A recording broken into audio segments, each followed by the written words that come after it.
Yeah, so off the back of making halal money cool again and making it cool, like I was saying, this is why I make it a point to was again to kind of you know post halal lifestyle on my social media. I try to make it. I make it a point in if I'm out with the kids, if I'm doing something with the family, just living a normal life, but living a good life. I'll make it a point to show that and to promote it. And a lot of the time, I get a lot of new Muslims who say, you know what, I can't wait to do that with my family or my kids or this or to do this or do that. And that's just because I want them to show them there's a life after the trap. A lot of the time, people feel like once I leave the trap, it's going to be dead. I can't go on holiday. Where am I going to get money from? How am I going to work? How am I going to do this? These are a lot of the things that young people feel who are not academically inclined that way and just don't know where and how they're going to fit into a society that's no longer the one that they've created for themselves, which is the roads. Because when you're on the roads, it's your whole life. It's your income. It's all encompassing. It's everything. It's a way of life when you're on the road. So when you leave that and you want to start practicing now and getting this halal money, you want to start connecting yourself to people who are doing things beneficial and who are making that halal income. But if these people are hidden in the community and they're not coming to the forefront to show themselves and what they're doing, it makes it difficult. So obviously with Blackwood, we're in the building, we're in the studio, and I'm saying, man, love the energy and everything that you've brought to your brand, Alam Mubarak, and the stuff that you've been doing, and also showcasing that halal money and that halal way of earning an income for the young people. What's your intake on that? And just sorry as well, just that post you put up the other night on Insta about your journey and the cold night in Shepherd's Bush and all of these things, that alone there, you know, when young people have to, when you say be patient, it will come. See things like that, that's massive. Yeah, 100%. Do you get what I'm saying? It is, and it's to be real in it, because everyone can say, yeah, I got this. I remember them. Alhamdulillah, yeah. I remember speaking to and then you yeah. forget when you're freezing your fingers and toes. Ali used to catch me slipping, man. Yeah. He was catching me slipping hard, bro. Yeah, it's not easy. So what's your take on that halal and just showcasing? Akhi, you know what it is? I'll be real. Unless you're a man of principle, then halal money might not even be your concerns. You just want to make money for the sake of it. Do you understand? But at least you got principle, then you're gonna stick to your principle. So I think it's important to be a man of principle. Otherwise, you would just sell yourself to anything. 100%. Money, I mean, drugs, music, steal it, whatever it may be, just to make ends meet. But obviously, you have to put that trust, and then it comes back to how strong is your faith, and it comes back to, okay, boom, if I put in this work, is Allah actually gonna? Obviously, alhamdulillah, I believe my faith was strong enough, but some people might not have that faith to be like, you know what, Allah's gonna open that door for me.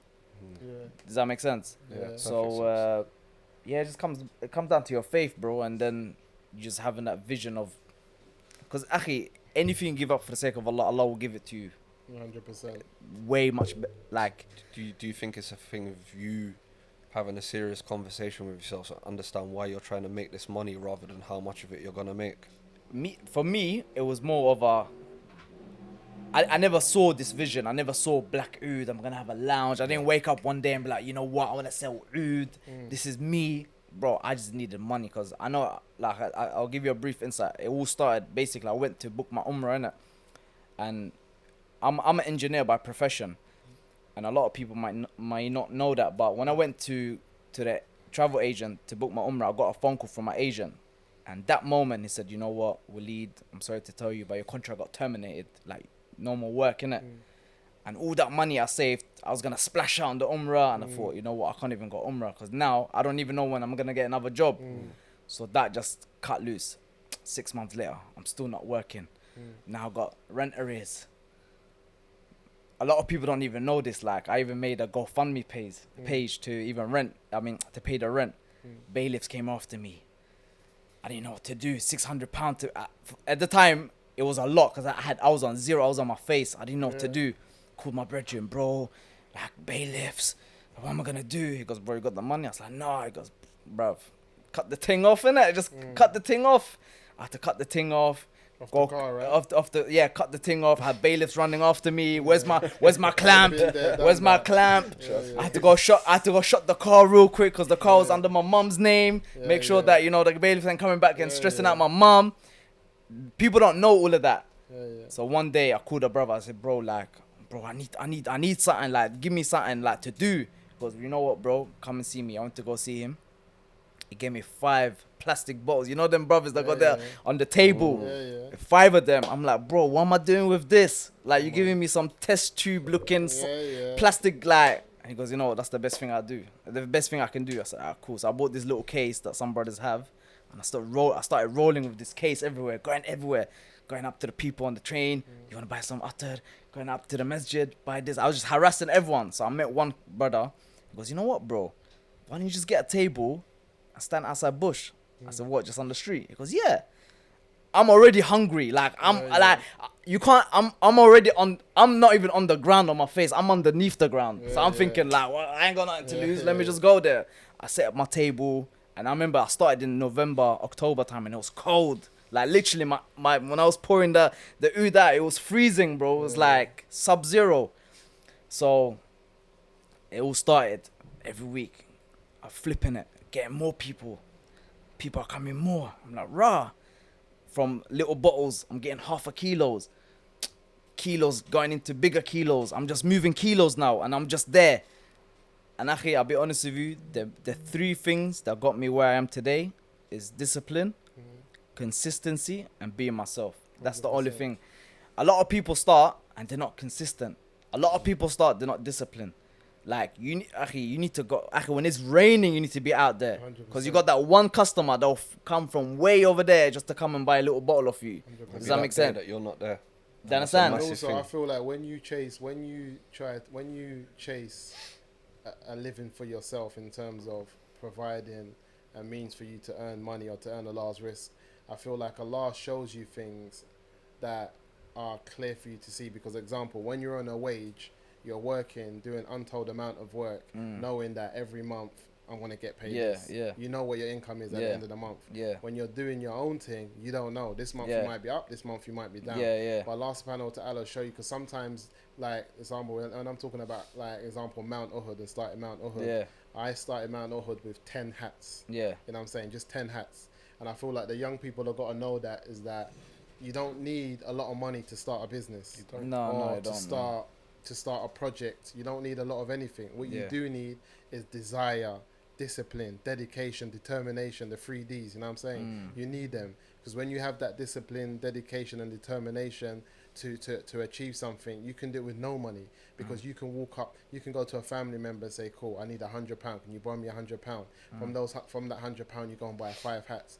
Those 5 hats turn into 10, 15, 20, you give the £100 back, you still got now your own £100. You flip that and you go forward. But that's going to come from those 3 Ds. But if you don't have that and you're thinking, right, hold on, I need to work about 5-6 years, get a whole heap of money, then I want to do something, you don't really want to do it. Because, not to say that's not an angle, it's an angle, but you would start anyway. Start now, make something happen today. What are you going to do today that you can look back in 12 months and thank yourself of 12 months ago for starting that project?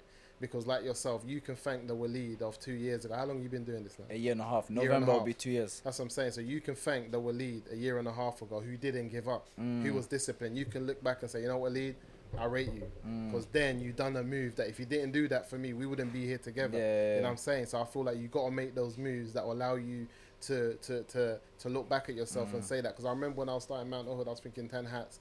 I didn't even, like you said, man never knew where you can get to and where you can grow, but you just knew something had to change. And off the back of that, you start having tracksuits. And one of the best feelings you can get, I think, as someone who starts a brand is being somewhere unexpected and seeing a stranger in your product or a stranger appreciating your brand. Because I remember being in Westfield and one Donny was like fresh to death with a Mount Uhud hat on and he just walked straight past me. You know what I'm saying? That must have been a mad feeling, bro. Yeah, that's when you feel like, right, Donny don't know, but he was matching. He had the green one with some green TNs doing the thing, and he just but that's when you feel to yourself, raw, because when that process started, you know, no one like you didn't imagine that. And I remember when I was working in a sports store, someone walked in once and my manager said, ain't that your hat? And I was like, yeah. And that guy never knew that I was the brand, or man started the brand. And I feel like what young people got to understand is that trying to get this money, this halal money, it's written for you. We're Muslims, we believe that your risk has been written for you way before you came into existence. And that's going to be there for you. So whether you like it or not, you're not going to leave this world Broke. until you get that money. Yeah, you will not. If Allah subhanahu wa ta'ala says that this man is going to come through £2 million in his lifetime, and at a point in his lifetime he's going to have the whole million at once, you're not leaving this world. You will not go into that next life until that money gets to you. Yeah, it's going to reach you whether you like it or not. It's not even your choice. You can't choose to be Even there if it was now. locked in a even if you safe, don't want it, in a safe, locked away. it's coming, and gonna we see this from Suratul Kahf every Friday when you see the things that were held back for the young people and the treasury and the wall and not protecting understanding. it. That's the thing, is having the hikmah to wait and The see. hikmah and Because the half patience. the time, the stuff we don't get is better for us than the stuff we do. 100%. When we discount the stuff we don't get. But like what Musa said earlier, man's impatient, innit? Like even trying to get your food out of the microwave before the ping goes off. Yeah, we're not Like, waiting. so imagine money. Yeah, Imagine yeah. like, oh, I want to get the latest kicks, or Yeah, we want it now. yeah, We now. want it now. I wanted it last week. Like that's Well, the I feel problem, it's man. important. Yeah, 100%. I feel like these transitions of going through the difficulties, like you were saying, you know, having to go through those steps of building Black Oud and being able to get it to the place where it's at. All of these things are always going to take, you know, those 3Ds, like I say, that discipline to be able to see it through. Because you can remember when we started, when Resole started, I started Resole distributing like 10 pairs of trainers out. Now we got like a storage full of trainers. You know what I'm saying? And those like I never thought like, that the mood that the project will grow like that. Yeah, of course. Like man's out here thinking, grew let me give some, organically, right? let me give some trainers to some poor people. Because off the back of that, I'm thinking, right, we're going Gambia, we're doing a load of work in Africa. That's all good. I don't know about it, but what are we doing?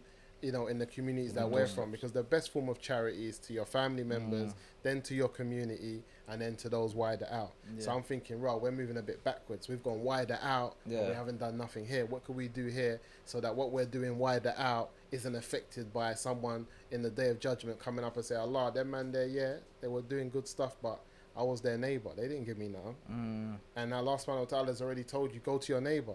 So I feel like, and I always tell people this, it's very important to understand Islam and what Islam asks for you. You know what I'm saying? It's very important to understand that if Allah subhanahu wa ta'ala is telling you, it's like your manager, you're a boss, Black Oud, you tell a man, cool, these 3 bottles of oud I've left you behind, sell from this. See this, don't sell from it. You come back, you sold the whole thing. You're like, brother, you think you've done a good thing, but do you even know what that was worth and what you've just sold it for? Do you even know that this oud here is £400 a mil, and this one here that I left on the table to you was £2 a mil? So you've just given like 2 grand's worth of oils for a tenner. Do you know? But he thought he was doing a good thing because he's just selling. He's just looking at the big number. And sometimes we do that religiously, or you know, Islamically, because religion is a funny word anyway. But so Islamically, we do things where, because we think we're doing good, but we're doing a good that we're not being asked to do. Yeah. You know what I'm saying? We're skipping our family. Just go back on that one. It's like you said, we had this discussion at Ramadan. Where does the zakat go? yeah. But always ask this, where does it go? Because like what you said earlier, imagine we had a proper zakat foundation where our zakat is not getting sent abroad. That was meant to go to your local community. You could have went and said, I want to start a business. Yeah. We should have a business fund. That's what the Muslim Yeah. Treasury is for, right? To Yeah. support people into Yeah. trade and Yeah. who are in dire situations. Yeah. It's basically what the benefit system here is supposed to be like. Yeah. Do you get what I mean? But Yeah, if we yeah. really had that, instead of having to go to the masjids, fill out a form, there's very, very sparingly funds at any masjid that's good to distribute. Do you get what I mean? 100%. If we actually had that here, how much aid goes out? 'Cause we Did it hustle say something back, like 60 million or something Muslim aid raised last year? A lot. I think we hustle backwards a lot sometimes, and I feel like that's what's it's very important for us to understand those means and also understand those steps. Like you're saying, I think it's important, because if we don't understand those steps, sometimes we can get lost in the source. So that's why I thought to myself, cool, Resole, let's do something here. 20 pairs of trainers, people got involved, then we know it, we're on TV, this, that, people want to know how did that happen. But again, I think it comes for those 3Ds of discipline, being determined and dedicating to trying to achieve what you want to achieve. And I feel like brothers and sisters, there's a load of sisters that want to start businesses online. We see that, and we see a lot of brothers. And another thing, would you think of someone who sees someone else's idea and thinks, let me just do what they're doing? That because, or they belittle your process of getting to where you are today. So a man might see Black Oud and think, oh, all Black Oud done was sell a couple oils, you know, made a logo, done a couple videos online, now he's here, let me do that. How do you try to explain, you know, the process of really or how difficult it is from that to that. Because you know sometimes you see something and you just assume that it's easy. Yeah. And you want to do that. Because off the back of resale, I had a load of people message me saying, I want to do that in my community. How many? Yeah, and I helped them from all. from the beginning, but how many have we seen And anything no one's back off? no one's doing anything now. The way I see it, there's two things. If you're a business and you got other people that's the same as you, make your thing the hardest thing to do, because then it'll be hard for them to cat you. Because the harder it is for you to do it yourself, next man ain't gonna do it. Yeah. So that's my thing. That's why I produce these videos. I try and think outside the box. I know people think, oh, it's corny. I think they think, oh, why you got a snake and all of that stuff. Yeah. But I just do things to make people think like, rah, I can't even do that. Up the level. Then it's up the level so high that next man can't even cap me. So it's even hard for me to achieve or, execute the idea. So that's why I don't even want people to like, but then again, there's another side. The flip side is that if you ain't inspiring people, then what are you doing? What about inspiring yourself? You You'll understand? get to a point where you become stale if you don't keep pushing Yeah. yourself to. If Like- we just stayed at doing 10 trainers every week, Yeah. how passionate would we keep being? Do you get what I mean? Same with you. If you just said, do you know what, I'm just gonna keep the store in bush. Yeah. How long would it have been before the cold nights really started to take an effect? Before the rain started taking effect, and you think, I'm gonna skip this Wednesday and Thursday. I'm just gonna go Saturday. Sunday. Yeah. You So see you what have, I you have mean? to push yourself. You have to push yourself as well. It's man. massive, and you also have to forgive yourself. I think. Yeah, for If me, you don't forgive yourself making mistakes along the way, it's always going to be a throwaway process. You're always going to get to a certain point where you make mistakes. That's normal. 100%. I just think, But- 100%. But I think you need to be a bit harsh on yourself though, man. Sometimes you have Because to. you're more likely to be harsh on someone else that flopped you. But when it comes to yourself, you're 100%. easy. Take accountability. Does that make sense? Yeah, But gotta take you need to be that same energy, harshness on someone else that's gonna let you down. Yeah. You have to have the energy when you let yourself 100%. down. I'm like balance. that too, 100%. You understand? I feel like a lot of people got to understand that in this journey of creating a project, creating a business, creating something that gives you some type of legacy that allows you to move forward, whether it's a young brother or sister, whether it's, people, just brothers and sisters from all types of, age groups, whatever it may be, you want to start something, you got to remember that, you are going to have to count on yourself a lot of the time more than anything. You can't look left and right. I always tell Abu Bakr, don't look left, don't look right. Stay in your lane, know what you're trying to do. You got to understand that if you can't hold yourself accountable, like you're saying, for grafting, putting in a shift, then the person that you've got on your side, how are you going to hold them accountable for putting in that same graft and shift when you're not doing it? And two, you got to understand that no one don't owe you anything. No one don't owe you anything. Sometimes you might think like, right, that's my brethren. He's on the socials. How comes he's not reposting my thing? You go through that. A lot of people always of course, that. of course. You fall out for people like that. Rah, like, how comes he's not reposting? I show that man love, but you don't show me love. Rah, I'm always posting his thing. He doesn't post my thing. It's like you start People thinking feel that entitled. people feel entitled that someone owes you something. They don't owe you nothing. If you post his thing, good on you. Yeah. He doesn't have to post your thing. So a lot of the time you got to kind of realize that, that no one doesn't owe you anything. You have to earn everything that you got for yourself, even with your loved ones. And there's that saying where, and another thing that you got to understand is that sometimes, people start supporting when their support don't matter. People that are close to you, that's how it is. Where were you? Yeah, and that's what it is. A Where lot of were the you when time, your when it was closest raining? People are gonna start supporting you when it don't really matter because you've put in the work and it's come and it's done something. And three, you gotta ask yourself, because as Muslims, you have to do something that's always connected with giving back to the people, connected to the hereafter. Even if that means that you earn money from your business and then you do things that people don't know about, or you connect some type of fun to it, because that's what's gonna keep your soul and your spiritual aspect of you as a human being going forward. Because one thing that happened to me with Mount Uhud is that I didn't have that connection with Sadaqah. It wasn't something that was given back. So as successful as the brand was getting and more people seeing it and knowing it, something was missing because I hustled already in Jahiliyyah. I was making money in Jahiliyyah. I know about making making sales and making things happen, but where was the spiritual aspect? So that's why I had to take a break and come again, and then and travel to Gambia with a spot project, and then come back and have that aspect of I need to do something here. That's where the birth of Resole came from, and started doing things. Now my brain is free, and there's so many ideas come in terms of the angles that Mount Uhud can go down and the type of things that I want to see the brand turn into. But I feel like I needed Resole to allow me to be able to have that sense of, knowing that we are doing something back. So I'll tell all young people, make sure that, you know, when you're creating something that is also connected spiritually to giving back and doing something and making a difference.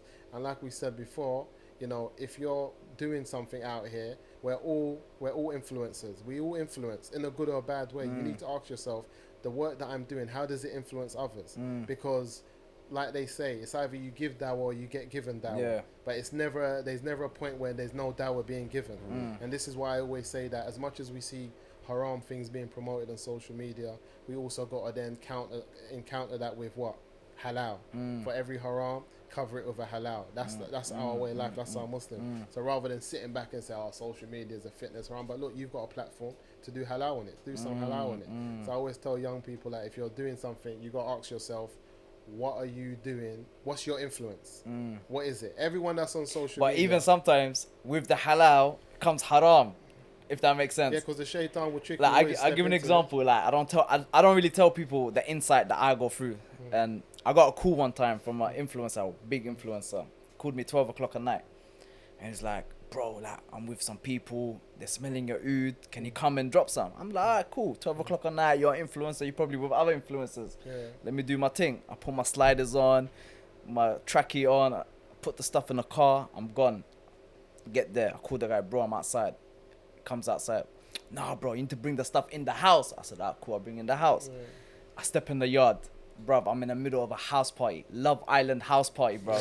Love Island house party, bruv. These are the sides that people don't know that I'll go through. Yeah. So I'm standing right in the middle of the dance, not living room, but obviously it's the dance floor now, with my box.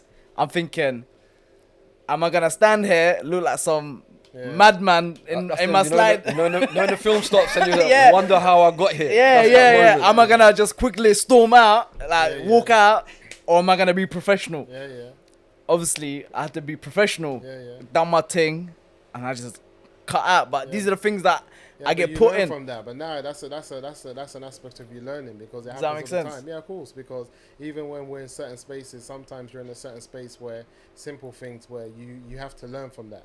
If we get invited to, say we're doing a TV show or we're doing a TV program, sometimes you're put in a space where it's uncomfortable. There's different type of people. You're trying to keep your professionalism, but then you're also, like I said, I feel like sometimes, and that's something that you said, your character. You have to ask yourself, what's your character? What you're about? Why are you here? What you're doing it for? Yeah. It doesn't mean Your you're not going to intention, make innit? mistakes. Of course, you're going to be I a never young intended person. to go to a house party. Of course. And this is what I'm in my saying. sliders, It's also the thing is you're comfortable enough in yourself to know you're not going to get spooked by it, because some people go in there and just lose their mind because But it's your character. fame or wealth. That's exactly. Yeah, Do you it's know your that character, 'cause influences if you how were searching- people act imagine around other you people. were searching for that. That's what you was. Imagine that's why you done the brand and Yeah. you search for that, Yeah. and then Allah puts you in that situation. What happens? You stay in there. You don't tell this story because you're going back there next week. Yeah. You know what I'm saying? You stay in that space. But it's one thing to know that. Hold on, like I know why I wanted to do this and what I was trying to get out of it, but it's not. This is not it. Yeah. And being able to know yourself, because 100%, man, you're going to deal with challenges, because in trading you don't just deal with a certain type of person. You might go and you might be asked to go. Example, they might ask us tomorrow. Yeah, cool. Meant to be my evening standard. We want to interview you. You get there, it's just a bag of gal, bare women. Yeah. Shortcut this, that. They want to give you a hug and welcome, blah blah blah. You gotta be thinking quick off your feet. Boy, coronavirus, stay away, social distancing. You know what I'm saying? You gotta start pulling things all out, and that's just because you're trying to stay professional. Because if you get into Islam, this and this, They're not gonna it's understand. be a problem. Or one that I always say that gets me out of trouble is that if I do that, I'm gonna have to marry you. You know what I'm saying? And then they say, "What's that about you?" And I say, "Nah." Then they start laughing, and I say, "Nah. In Islam, it's only allowed for us to do that with our wives or things like that." They say, "Oh, is it?" So and then I say, "Do you want me to marry you?" They say, "No, I'm alright." I said, "That's it. Stay away." So you crack a little joke. You know what I'm saying? And that will get you out of trouble. But that comes with experience, because the first time it happens, you're just raw. I just got squeezed. What happened there? You know what I'm saying? So it happens. So yeah, man. I feel like there are a lot of challenges that's gonna come if you're doing business, and obviously you're trading normally, wherever you might be, marketplace, online's a bit easier, but like you said, there are going to be some challenges. But yeah, I think those 4 things that I mentioned are very important for people to understand in terms of the last one especially, who are you influencing, man? What's your influence? What are you being remembered for? Is it good? Is it bad? You know, are you making a difference in your community? Are you able to help? Because at the end of the day, I feel like as Muslims, as much as it's good for us to do business and to provide for ourselves, we also got to think about the type of, because one thing that I think is important is that other communities should be like, I love doing business with Muslims. You know what I mean? They should be like that. And man should be like, why? They should be like, because see them man there are just. Them man there, you see when you do business with a Muslim, you ain't got to worry. Them man there will treat you right. They'll treat you proper. They're like, and that's what the Salaf used to be known for, because a lot of people embraced Islam in places like, Indonesia, Africa, off the back of the Muslim trade deals. Yeah, because when they were trading and it was time for Salah, they would leave the things they came to trade and go and pray. And the man them would think, right, don't these men know we can just rob them? What's this prayer they're going to do? And they're just leaving their things. And off the back of that, a lot of nations took Shahada, a lot of group of people. So I feel like it's important, man. You know what I'm saying? And let me ask you a question. How do you feel if someone came out with birth soul trainers distribution? No, but I've tried to help people. People, like I said, they've hit me up online and I've given them the mold. Because my thing is, like I told you before, I just feel like what we do as individuals has been written for us to an extent in terms of how I'm trying to understand decree. So I'm not worried about wealth or money or status or being known. That's never an issue. But don't you feel like, why didn't you do this before? Why are you not doing this now? Why are you not doing it now that you see me doing it? Yeah, all I always tell the young people is that, or people who want to do it, is that understand there's a process behind it. We don't televise the process. And this is why I always tell people. A lot of people say to you, Black Oo's always posting some mad videos online, or or these men are always showing their charity they're giving. Why are they showing it? Brother, if I showed you every trainer that I gave out, it would be too much. You wouldn't be able to handle it. We might show you one in every 10. We don't show you. I don't show you the trainers not that I've given out. 150 pairs going an hour. Yeah, we're not showing you that. When we just turn up, and by the time we even pull out a camera, the trainers are gone and 100 pairs are gone, and we've just taken two pictures or 3 pictures. You don't. Yeah, that's what I'm saying. You don't see when man's driving to go and do man's own shopping for man's family, and all of a sudden there's about 4 or 5 homeless people I see on the way, and I got shoes in the boot, and I jump out and I give them all trainers. You don't see that.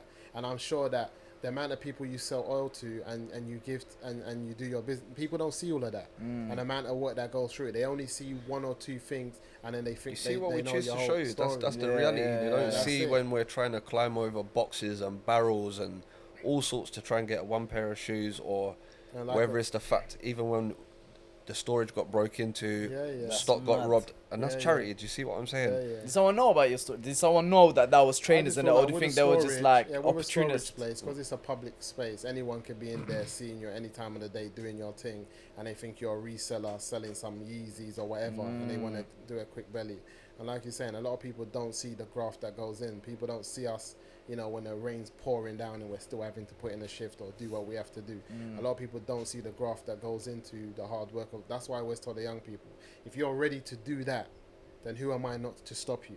Because it's hard work. If someone's ready to do what you've done to create their own brand, then who are you to say, nah, that's not? Because it's a hard work. Because it goes back to what you said, in it. Who are you influencing? Who are you influencing? And I feel like if we're able to influence people in that way, then half our job is done, I'm trying to say. So I'm always grateful to be able to... Just try and tie it back into the deen. It's like when people see snippets. So if the people saw the Prophet Sallallahu Alaihi Wasallam, after Khadija had let him take over the business, they would have assumed it was his. But they haven't seen the process of him working for her, all of this traveling, her seeing that he's trustworthy, them becoming married, him gaining trust for each other. Do you see what I mean? And they would just assume he's a businessman, he must have always had this business, not knowing that he's illiterate. You see what I'm saying, bro? That's the reality of the situation. You see a small part, or you only see what you want to see. And that's like that quote I see people say, you don't know the story, you just know the chapter that you found me on. Of course, and that's what it is. People as always cheesy as that sounds, it's the truth. Yeah, that's the truth. People that's always deep, people just catch you on chapter 25 and they think they know your story. You're like, brother, start reading. There's way before that. You're on volume 2. You missed volume 1. Well, people see us and they assume we only know each other because we're Muslim. But we've known each other for like 20 odd years. Do you get what I mean? It's crazy. That's what I'm saying. So there's a lot. From that. So Blackwood as a brand, do you not feel that you kind of have a responsibility to show some of that journey, or at least speak about it? Because then instead of someone coming in here and seeing all of this and saying, relating it to drug money, you've shown them or you've spoken about the process. So it kind of filters out who can actually work and build their own brand. I would love to share my story, but right now, I'm still writing my own story. Does that make sense? Yeah. And you know what's more mad? It's just like, my thing is two things. Black Oud, if Black Oud was a person, I owe that person money. Because Black Oud was the only thing, obviously, with other things around, but Black Oud was the main reason. Because what I was going through, like money problems, rent arrears, bailiffs, I was not thinking of a brand at the time. I'm not thinking about, I'm going to set up a brand, a company. I'm thinking, I need money. I need money to top up my oyster. I need money to like get me to A to B. I need money to like, do you understand? And in that sense, I owe it to Black Oud. If Black Oud was a person, I owe it back to them because Black Oud was like, they had me. That's one. Two, I would love to share the journey, but because I was saying to the brothers earlier, I'm in a bubble right now. I can't see what Black Oud looks to other people.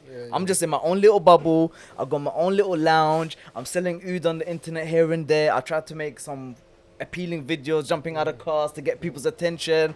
But in reality, like this place here, it took me 6 months to build. All of it from oud money, stacking it. No handout, no work money. I just stacked it.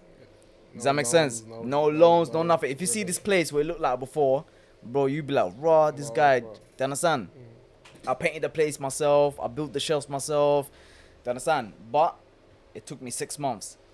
But I don't know. Will next man appreciate that though? That's the thing though. Yeah, I feel like people learn from it, man. Like I said, I feel like the young people. For me, I feel like I told you from before, I feel like knowing the effect of seeing haram, what it does to me. Yeah. I feel like I owe it to young people to show them what you halal can is. do. Yeah, with the halal. Because I know the effect. As far as man's left the streets, man's not doing haram, nothing like that. Knowing that if I'm online and I've just posted something and I see an old Tupac tune, for example, it takes me back. I'm like, whoa, I'm back there. You know what I'm saying? Like old school stuff, old 50, old whatever. Knowing the effects that has. So what for a young person now in this generation and era where he's stars and he's role models in brackets, the rappers and all that, it's attainable. They're here. Our stars were in America. These men are here. They're on the ends. They're man that went to your school. Like you said, young kids are millionaires now.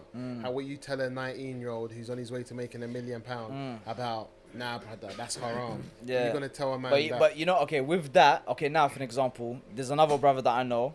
He does oud as well. On Instagram, he took out 10 bags. Boom. This could be your money. Put in the work. But that's the thing. Do I want to take out that type of money and be like, look at me, you can make this money too. Start pouring oud on my Rolex like it's alcohol. Like there's different ways. Does that make sense? Yeah, there's like the rappers only like the trappers and rappers, they're making it look nice because they're like glorifying it. They make it look nice. So how as us business people, how can we make what's halal without it coming off, showing off? I think there's ways, man. I feel like this here, for me, is glorifying the halal hustle. Here, being able to sit in this lounge, film this podcast in a beautiful setting, cold drinks, the mandem are here. This is off the back of your halal hustle. We're not on the back of haram. Because most times when we sit in a space like this, a studio, you know, with whoever, the weather, it's off the back of haram. But we're sitting here off the back of halal, and this is man telling the man demos. There's a young kid out there or a young person thinking, raw, is this what it's about? Is man telling me I can just hustle hard, halal, and Allah's still gonna make way for me, and I can be sitting there or sitting like them man there and doing my thing. You know what? Cool, let me do my thing. This is why there's one of my brethrens, he's a plumber, drives an Audi Q7 or whatever, Q6, Q7, whatever it is. Like I always tell him, like, show the plumbing trap. Let people see how you trap on the plumbing scene. Because if me as a young, like when I was young, the people that I could touch, I could feel, who were accessible to me were the trappers. I could see them. I couldn't see the only person we really saw with that kind of stuff was Yuli, innit? Yeah, I couldn't. Yeah, except for footballers. So it was the only people that we can see close to us are footballers, rappers, trappers. We can see them. They're in the hood. They got the cars. Yeah, they got the cars, but that's a part of the trap. They got the car, they got the clothing, they got the jewels. They're in my face, accessible. If the plumber or the electrician pulled up in the same stuff, and then I said, "Why are you getting that?" And he said, "You see that electrician van? That's my thing. Mad money. To turn up to just see your toilet issues, whatever. It's £100. If you tell me something's blocked, just for me to turn up, £100 before I even start. Then before I left, it might be whatever. Like I'm earning this much money. Like boom, boom, boom. I bought that car. Quick time is nothing. Why won't I do that? I'm not getting nicked. No one ain't after me. No one ain't shooting after me. None of that. No, none of those troubles. But we don't see them, man. The problem is the plumber and the electrician. They're gassed off the trappers. I was about So they're to turning up. say that Yeah, same yeah. thing. It's like you see so many brothers and other people. It's like you can't complain about society when you won't show the side that you really live. Yeah, If you're yeah. earning halal money, you got to show the people.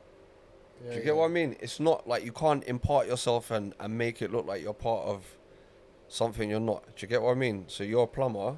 Why do you want to be assumed to be a drug dealer? Going back to Yeah, what I was saying. yeah. Why would you want that?